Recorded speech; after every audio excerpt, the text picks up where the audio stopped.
Pero si hay alguien, Sebas, no sé, que representa, incluso hoy, ¿no? En las grandes escuelas de negocios, que se le utiliza como ejemplo de liderazgo absoluto, es Shackleton. Sus Eso principales es. expediciones a la Antártida, de 1914 a 1917, Ernest Shackleton, vamos a verlo aquí. Vamos a ver si lo podemos ver. Aquí lo tenemos. Sí, Es ahí está venerado por Shackleton. ese liderazgo brutal donde la expedición imperial transantártica, del 1914 al 17, y ese barco Endurance. Cuéntanos esa historia, Sebas, para el que no la conozca, porque es absolutamente increíble. O sea, tú lees y lees y lees y dices, es absolutamente imposible lo que ocurrió. Es que de hecho les faltó el canto un duro para no regresar ninguno, ¿no? Pero bueno, ya sabéis, la historia es de 1914 a 1917. Ernest Shackleton va a realizar una de las exploraciones polares, desde luego, más atípicas. Para eso pone un anuncio en la prensa que decía: se necesitan hombres para viaje arriesgado, muchos meses en completa oscuridad, mucho frío, poca paga, sin garantía de regreso. Ay, ay, Y ay, le, ay. y le escriben 5.000 personas. Es decir, con ese anuncio le escriben 5.000 personas y, por cierto, y bastantes mujeres, a pesar de que exclusivamente pedía hombres para la expedición porque los barcos británicos de aquella época no podían montar mujeres. Entre ellos elige 27, bueno, en realidad 26, un polizón que se les mete en Buenos Sí, Aires, sí, sí. 27, el 28, y se van a la Antártida. Primero pasan por Georgias del Sur, que por aquel entonces están las factorías balleneras más importantes del mundo. En Georgia se estuvieron a punto de exterminarse los grandes cetáceos de la Tierra. De hecho, prácticamente acabaron con la ballena azul, que deben de quedar incluso hoy en día muy pocos Sí, ejemplares. esta es una foto tuya en Georgias del Sur, ¿eh? Sí, Que la he sí, metido por aquí. haciendo la travesía de Shackleton, atravesando Georgia de punta a punta. He estado 2 veces en Georgias y siempre ha sido una historia, yo diría que sublime, como la entendía Kant, ¿no? Es decir, de una belleza aterradora, una cosa que te atrae y que al mismo tiempo te da miedo, porque en Georgia siempre que he ido he salido por los pelos y ya se Que ve es que no me quedan muchos, ¿no? Eh, 27 hombres bajo el mando de Shackleton sobreviven. Bueno, pues ahora, ¿qué les ocurrió, Sebas? Porque bueno, los problemas empezaron. Vamos a ver aquí una foto. ¿Eh? sí, antes de llegar, porque a unos 100 kilómetros no llegarían a pisar la Antártida. Sí. Pensaban atravesarla de punta a punta pasando por el Polo Sur, pero a unos 100 kilómetros lo que ocurrió es esto. El mar de Weddell se congeló y, como escribió uno de ellos, Ordeles, dijo, el Endurance se quedó convertido como una almendra en una tableta de chocolate. Ujú. Eso es lo que pasó. Sí. Luego, además, tuvieron una temporada aciaga, bajó la temperatura a 20 grados más y estuvieron 16 meses esperando a ver qué pasaba. Eh, bueno, primero se hundió el barco. A los 2 meses o 2 meses y Sí. medio, la presión de los hielos hizo hundirse el barco, al que pusieron como nombre, como no podía ser de otra forma, Endurance, En, resistencia. Endurance. Por, sí, porque el lema de su familia era resistir es vencer. Ajá. Y él remataba además la frase diciendo, y además hay que ser jodidamente optimista, Bueno, que él lo como era. Él, queriendo él decir, lo era. claro, claro, pero se lo recomiendo a la gente. Yo recomiendo a la gente que en momentos difíciles hay que ser condenadamente optimista, porque es lo único que te queda. Y además los optimistas trabajamos más, creemos que siempre hay lugar para la esperanza y todo eso al final te ayuda. Y les ayudó, el barco se hundió. Por cierto, el año pasado encontraron el Sí. casco del Endurance a 3.200 metros Mira, ahí lo tienes, Fíjate, a aquí está la foto. 3.200 metros de profundidad en el océano glaciar antártico. Y luego vivieron 16 meses sobre témpanos a la deriva, que a medianoche se giraban, se volteaban, estuvieron a punto de morir varias veces, pero poco a poco la propia inercia de los hielos y las corrientes marinas los fue sacando a mar abierto y llegaron por fin, aunque ahí tuvieron una semana que estuvieron a punto de morir varias veces, cuando echaron ya los botes al agua, porque, bueno, una noche les rodeaban las orcas y pasaron un miedo de que sabían que los tiraban, empujaban la barca, se iban al agua y tenían muy poco que hacer.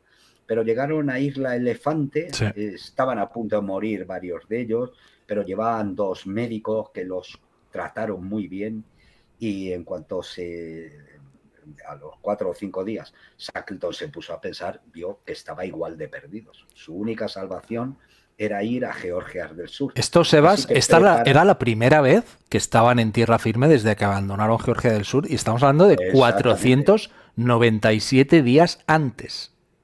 Eso es. Y todo esto, bueno, pero y luego ponle, ¿no? El lugar más hostil de la Tierra. Comiendo lo justo, no, es decir, menos de lo justo. Hidratándose muchos días, nada, o prácticamente nada. Sin esperanzas en el horizonte, que es lo peor. Yo creo que lo bueno que hizo Shackleton es mantener en todo momento el equipo, pero mantener viva la esperanza del grupo. Y por eso ha pasado este hombre a la posteridad y hoy en día es un ejemplo del que yo he aprendido desde el minuto 1 cuando empecé a hacer al filo, porque yo soy un lector voraz y estas gentes no solamente fueron un ejemplo, sino que fueron un modelo de inspiración, ¿no? Hay que ser como esta gente. Para Shackleton no hubo nada más importante en la vida que su gente. Y lo que hacía era dar ejemplo. Y ahora se ve, ¿no? Aunque yo creo que se pone muchas veces como ejemplo en las escuelas de negocio, yo también creo que hay mucha gente que dice que lo tiene de ejemplo, pero no es tal. Porque Shackleton era el primero en jugarse la vida, el primero en hacer los trabajos más desagradables y más fuertes. El primero que se quitó, había unos sacos mejor para dormir y él y sus, digamos que sus colaboradores más cercanos, con más cargos como el navegante, su lugarteniente Frank Will o Frank Bosley o Tom Crean, esa gente eligió los peores sacos para dormir y dio a los marineros los mejores sacos.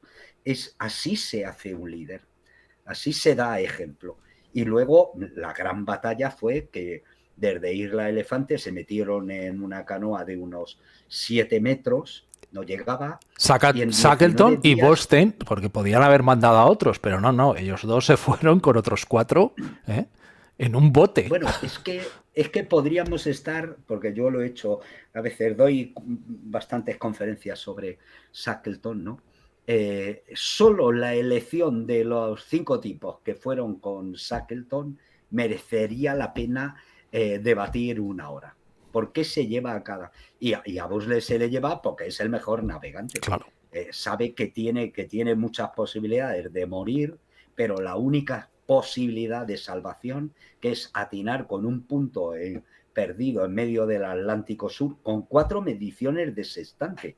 Porque como ahora tenemos el teléfono y el GPS, se nos olvida lo que era antes, en medio de un mar turbulento, en buscar un horizonte más o menos quieto para poder situarse, ¿no?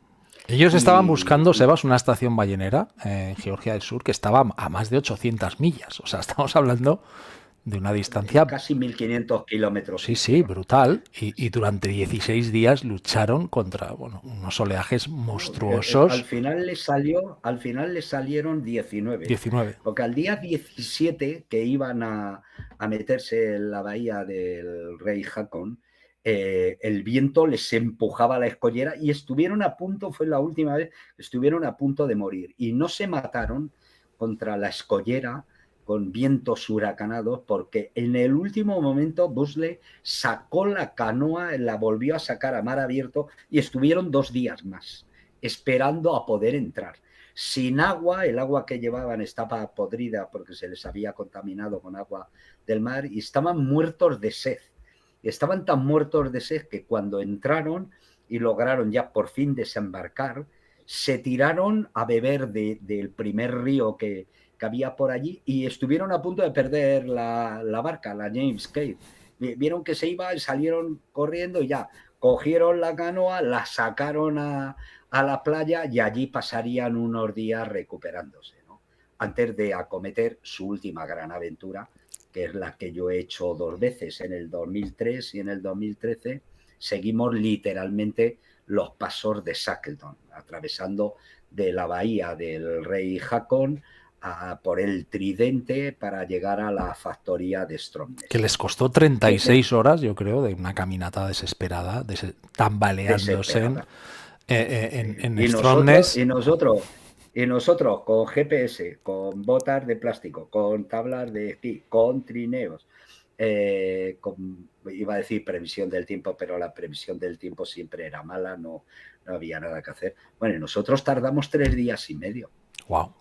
Y estábamos bien comidos, bien alimentados. Wow. Es decir, sí, era gente extraordinaria. Y llegan a esa estación y Thorald Sorle, un ballenero noruego, le pregunta: ¿quién diablos eres?